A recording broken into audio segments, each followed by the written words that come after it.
Dan mampukah mereka masih mendapatkan clean sweep-nya di game kedua ini? Alright, dan kita akan melihat kembali ya. Kairi yang menggunakan Hanzo sekarang berhadapan dengan Setsujin nih. Sebenarnya sama-sama ninja ya dua-duanya ya. Oke, tahan dulu, Rins. Wow, terlalu agresif. Tapi Keyboy sepertinya terpaksa men-trigger flicker untuk defensif. Dan itu terjadi bahkan sebelum detik 40.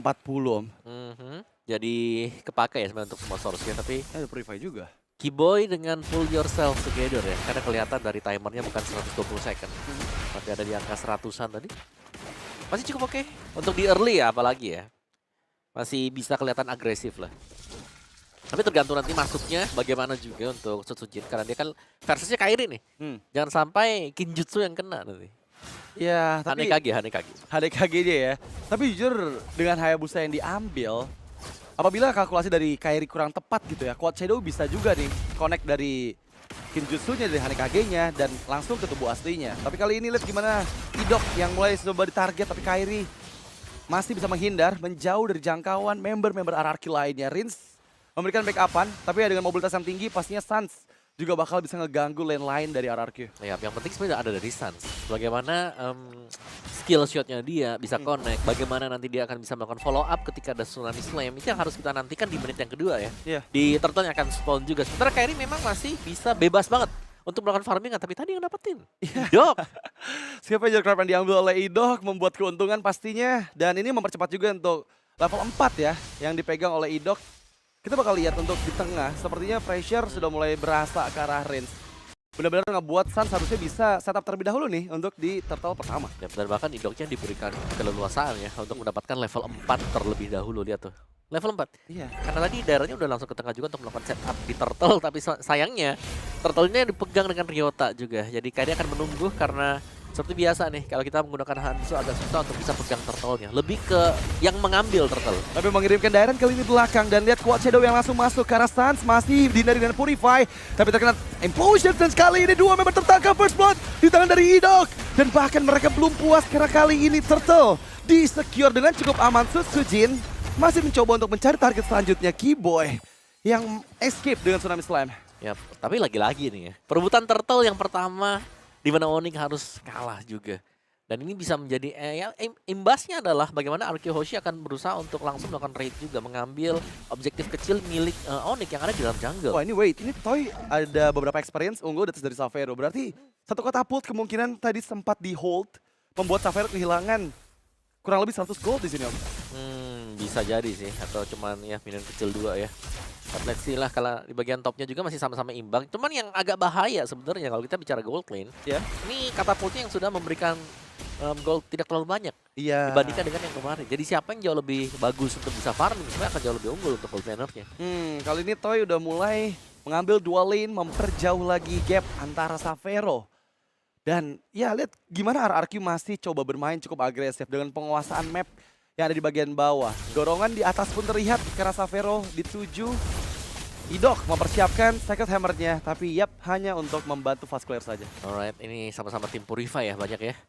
Sans Purif, Savero juga Purif. Dan yang di sebelah juga harus punya Purify. Karena ya Tsunami Slam yang memang wajib untuk bisa dihindari Kairi. Wah, ini timing dari Kairi tepat banget sih. Dan Retributions yang lebih on point dipegang oleh Setsujin sepertinya. Belum berhasil dicuri, padahal timingnya tepat ya dari Kairi ya. Masuknya pas banget. Tuh, mengirimkan diversions, Kairi yang dituju. Dan untungnya Quad Shadow belum connect, tapi Rins tertinggal di dalam area Fat Strike. Mencoba untuk meng-cancelnya, tapi Rins diberikan cover dengan Idok yang muncul. Langsung memukul mundur Keyboy. Masih bisa kabur tadi dan nyaris sebenarnya untuk Kairi ya. Namun masih bisa kabur juga tadi dengan Dark Mist yang dilakukan. Purple up, Turtle juga akan up sebentar lagi. Secara ini lebih imbang nih. Game pertama mungkin jauh, tapi di game kedua sekarang keduanya berimbang. Di goldnya juga sama-sama level 6 meskipun tertinggal untuk Saveronya. Di goldnya juga masih di EXP-nya Ryota masih cukup bisa menahan lah Dairennya. Dan bahkan startnya sudah diberikan level, bukan ke Ryotanya. Yang lebih menjadi roamer.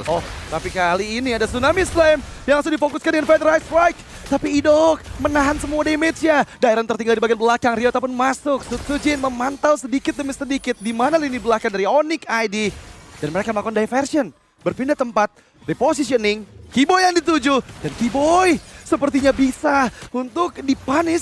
Masih terlalu tanky sepertinya dan malah membuat Dairen ke lini belakang dari Kairi, dan Kairi berhasil mengeksekusinya. Rins di sisi lain juga gak bisa diselamatkan. Tidal Strike yang sangat menyakitkan membuat dua member dari Anarchy OC menghilang, tapi Sutsujin belum cukup puas. Ada implosion yang dibuka, dan kali ini Retribution yang lebih on point di tangan dari Sutsujin. Meskipun Idok menghilang dan Sutsujin pun gak bisa selamat. 4 player down dari Anarchy. Yap, dan bukan hanya player yang down ya. Turtle memang bisa dapatkan dengan Arky Hoshi, tapi purple buff-nya diambil sekarang.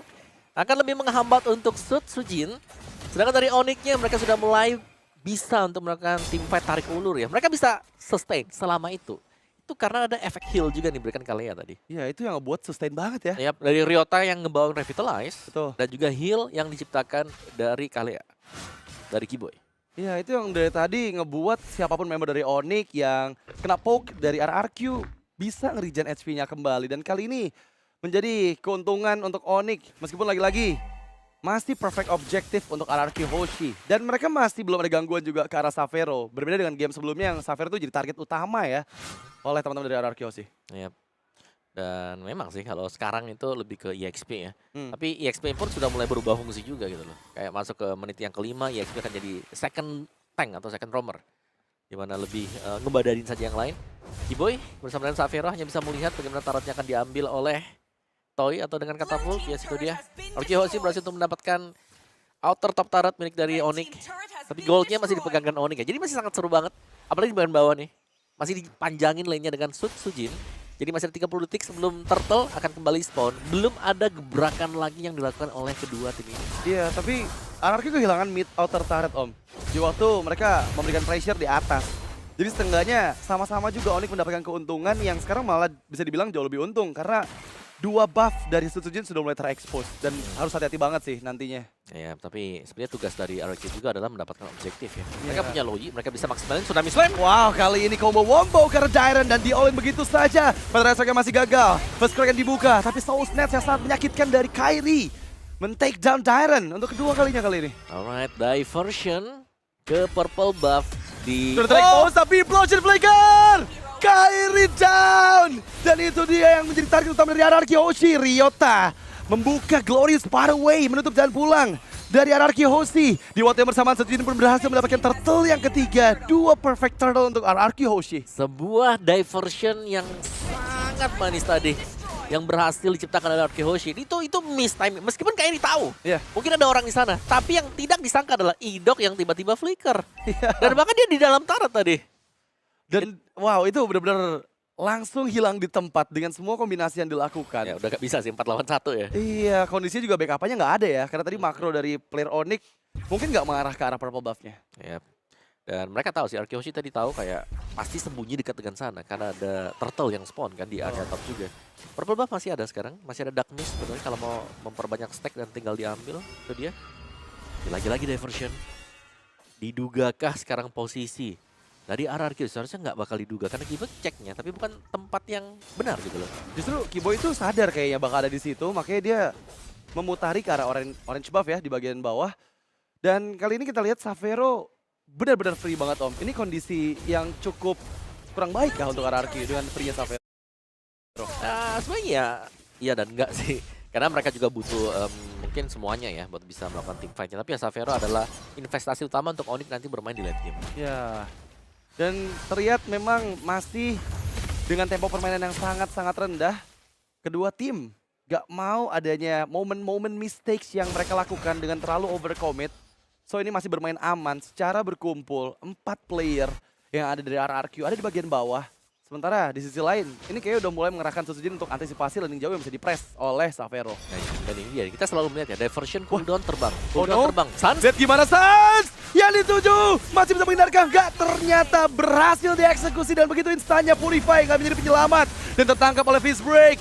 Dairon mengunci pergerakan dari Ryota. Kiboy, Kiboy? what are you doing? Seorang diri loncat ke dalam kematian. 3 member hilang dari Onyx. wow tadi. Kiboy yang berusaha untuk melakukan follow up ternyata hanya terdiam di atas sana. Dia malah freestyle tadi di langit Om. Tidal Strike. Kayaknya nggak dipencet tadi, jadi nggak bisa turun, dia turun sendiri. Iya, agak sedikit mistiming kah tadi? Iya, tapi ya itu dia, Arky Hoshi akan mendapatkan objektif Lord. Sesuatu yang cukup penting ya, dan ya kesalahan tadi yang tercipta dari Onyx. membuat mereka harus merelakan 3 pemain mereka tumbang. Oh no, ini masalahnya waktunya bersamaan dengan adanya Lord yang pertama. Barusan ada Spear of Destructions yang memang hampir saja bisa mengambil Lordnya, tapi kalkulasinya masih belum tepat.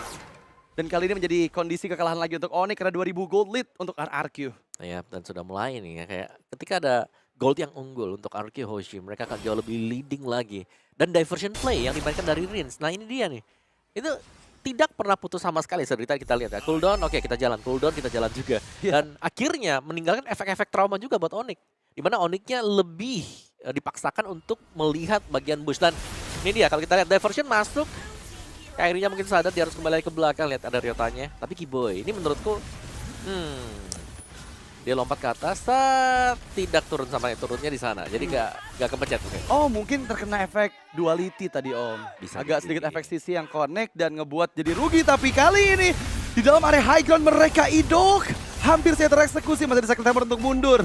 Dan ya, Lord berhasil menyentuh karena base rate bagian mid lane masih bisa dipertahankan dengan adanya Savero dan juga Sans. Ini terlalu kuat mungkin untuk high ground. Di Lord pertama bisa ditembus dari Onyx. Yep. Karena Idok juga harus mundur ke belakang, berarti kita harusnya melihat Onyx yang bisa melakukan defense. Tapi ya lambat laun ya, Onyx mereka bisa menstabilkan kalau Savero-nya jadi. Level 15 Savero atau Savero dengan full item Tech Speed Trinity dulu. Baru nanti mereka akan punya chance. Atau Sans yang punya 3 item juga. Holy Crystal. Terus juga Defend Glaive. Ya, Damage Magic. Tapi sekarang sementara waktu RRQ Hoshi, mereka sangat unggul. Kena didorong Oh bahkan. my god, Sacred Hammer memang connect. Tapi lihat gimana follow up yang begitu cepat dari Riz. Berhasil menghilang nyawa dari Ryota. Target kedua terlihat. Berhasil menghancurkan Hane kaki dari Kairi. Tapi kali ini tertangkap Tsunami Slam. Sutsujin masih bisa selamat. Idok mundur. Sacred Hammer di waktu yang tepat menjauh dari Masuk lagi. jangkauan. Onyx tapi Shadow Kill. Sunset di target masih terbalut beberapa HP saja. Dan di bagian lain cover pun dilakukan. Alright. Panjang tadi untuk tim fight-nya dan ternyata masih ada bayangan Quad Shadow. Satu bayangan Quad Shadow yang menyelamatkan Sutsujin juga dan belum berhenti.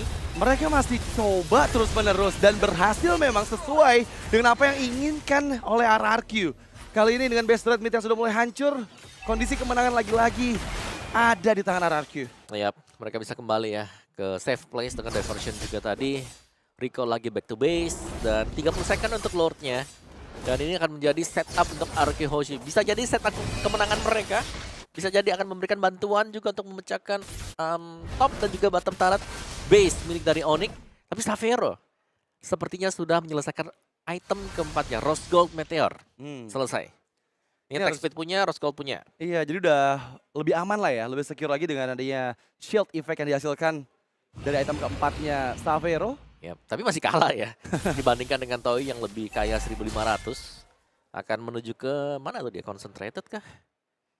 Buat Toy, let's see. Diversion play akan coba untuk dibuat oleh Rin sebentar lagi.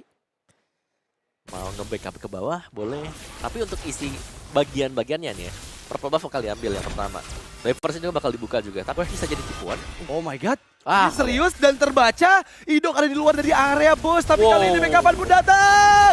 Kiboy down, Ryota down, double untuk Toy. Dan ini momentum yang tepat lagi-lagi dari Rins. Dia berhasil menciptakan waktu untuk Lord kembali sempurna diambil oleh RRQ. Bahkan Spear of Destruction gak connect tadi ke arah Lordnya. ya, tidak akan berani untuk masuk ya, tapi Idok dengan implosion dia tadi ya, meskipun dia keluarnya di depan, Ruh kelihatan sih harusnya. tapi konsil. Tapi kok Ada konsil. Ada konsil dan langsung implosion sehingga RRQ Hoshi mendapatkan Lord. Dan mereka akan mengawal Lord ini untuk mendapatkan kemenangan. 3 lane push lah ini yang harus mereka usahakan juga karena masih ada top dan juga bottom base turret Iya. yang wajib untuk mereka ambil. Ini belum real lane push ya sebenarnya karena kondisinya belum datang secara bersamaan meskipun kalian udah mulai mendekat sesuai dengan iramanya. Dan Savero yang menahan cukup banyak damage. Zaman force diaktifkan tapi Fatal Strike dari Stans. Memukul mundur Toy, mundur karena lini belakang. Ryota down dan Kiboy pun hilang. Kali ini base expose. Dan sang raja dari segala raja masih menunggu momentum miniannya masuk, tershutdown sudah Toy-nya. Tapi lihat gimana Savero membeli waktu cukup banyak dan bahkan Kairi clear karena minion. Tapi RRQ Hoshi masih tertahan dengan beberapa minion lagi dengan hampir wipeout bahkan karena Dairen Ini juga dipaksa mundur. Oke, itu bisa kita bilang ya. Savero yang berhasil untuk memecahkan perhatian dua pemain dari Aruki Hoshi ditahan dengan dia, sedangkan Kairi fokus untuk menumbangkan Sutsujin. Last hit ke base-nya. Gagal ternyata tadi. Kalau Sutsujin masuk, bisa. Tapi gagal dan sekarang Savero. God. Ada Sans, ada Savero. One straight push kah sekarang? Oh my god, ini kondisi yang sangat berbahaya. Mengingat memang beberapa saat lagi Rins akan segera hadir juga Toy. Sepertinya Onyx harus disengage. Sedikit agak overcommit tadi dari RRQ Hoshi, tapi memang itu genting banget dan tipis banget. Hanya butuh satu hit terakhir ketika ada minion. Masalah tadi nggak ada minion, Om. Jadi hitnya langsung ke body ke block gitu oleh base-nya. Iya, dan ya Savero yang jadi.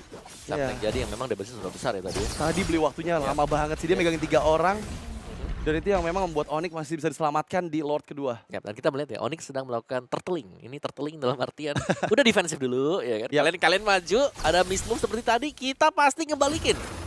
Satu hit bisa terjadian juga. Kairi membuka dengan Dark Mist, hanya berusaha untuk mendapatkan purple buff dan dapat ternyata. Oke, timing dari retribution-nya on point ya.